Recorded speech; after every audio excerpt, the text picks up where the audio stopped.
आप देख रहे हैं सिद्ध न्यूज, मतलब प्रमाणित खबर। आज संत रविदास जयंती मनाई जा रही है। गुरु रविदास के जन्मदिन को गुरु रविदास जयंती के रूप में भारत में मनाया जाता है। हर साल माघ पूर्णिमा के दिन संत रविदास जयंती मनाई जाती है। इस दिन गंगा स्नान का विशेष महत्व होता है। संत रविदास जी की जयंती पर प्रधानमंत्री नरेंद्र मोदी ने उन्हें नमन किया है। पीएम मोदी ने ट्वीट करते हुए लिखा, संत रविदास जी की जयंती पर उन्हें नमन करते हुए हम उनके महान संदेशों का स्मरण करते हैं। पीएम मोदी ने अपने ट्वीट में आगे लिखा कि इस खास मौके पर उनके विचारों के अनुरूप न्यायप्रिय, सौहार्दपूर्ण और समृद्ध समाज के अपने संकल्प को दोहराते हैं। उनके मार्ग पर चलकर ही हम कई पहलुओं के जरिए गरीबों की सेवा और उनका सशक्तिकरण कर रहे हैं।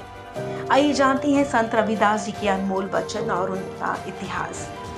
गुरु रविदास जी का जन्म वाराणसी के सीर गोवर्धनपुर गांव में हुआ था। उनका जन्म 1398 में माघ महीने की पूर्णिमा तिथि को हुआ था। इनके पिता का नाम संतोख दास और माता का नाम कलसा देवी था। इनकी पत्नी का नाम लोना देवी कहा जाता है। संत रविदास जी को रैदास जी के नाम से भी जाना जाता है। संत गुरु रविदास जी उन महान संतों में से एक हैं जिन्होंने समाज में फैली बुराइयों और कुरीतियों को दूर करने के लिए लोगों को सच्चे मार्ग पर चलने की राह दिखाई। उन्होंने अपनी भक्ति भावना से पूरे समाज को एकता के सूत्र में पिरोने का काम किया। गुरु रविदास मध्यकाल एक भारतीय संत थे। वो बड़े धार्मिक स्वभाव के थे। उन्होंने समाज में फैली जात पात का विरोध किया था। इन्होंने रैदासीय अथवा रविदासी पंथ की स्थापना की थी। उन्होंने भक्ति के मार्ग का पालन किया और संत रविदास कहलाए।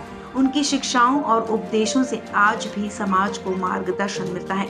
संत रविदास जी के लिए कर्म ही पूजा थी। वो बाहरी दिखावे और आडंबर की बजाय सिर्फ गुणों को सम्मान देने की बात करते थे।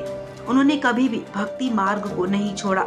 वो ईश्वर को अपना अभिन्न अंग मानते थे और ईश्वर के बिना जीवन की कल्पना भी नहीं करते थे।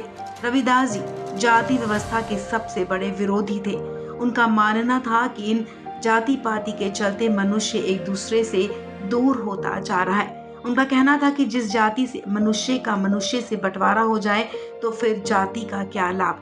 जाति व्यवस्था पर उनका एक प्रसिद्ध दोहा था, जाति जाति में जाति है जो केतन के पात। रविदास जी कहते हैं कि किसी की पूजा सिर्फ इसलिए नहीं करनी चाहिए क्योंकि वो किसी ऊंचे पद पर है। इसकी बजाय अगर कोई ऐसा व्यक्ति है जो किसी ऊंचे पद पर तो नहीं लेकिन बहुत गुणवान है तो उसका पूजन करना चाहिए। रविदास जी की जयंती पर उनके अनुयायी उनका जन्मदिन मनाने के लिए उनके जन्म स्थान पर जाते हैं। रविदास जी की जयंती के दिन रविदास जी का जन्मदिन मनाया जाता है। रविदास जी जाति व्यवस्था को खत्म करने के अपने काम के लिए प्रसिद्ध हैं। उन्होंने भक्ति आंदोलन में भी योगदान दिया और कबीर जी के घनिष्ठ मित्र और शिष्य के रूप में प्रसिद्ध थे। उनके और कबीर जी के बीच अध्यात्म पर बहुत सारी बातचीत होती थी। आपको बता दें, रविदास जी की शिष्या मीराबाई थी। रविदासीय धर्म के लोग सिर्फ रविदास जी को मानते हैं। इसके अलावा कबीर पंथी और सिख भी रविदास जी की पूजा करते हैं।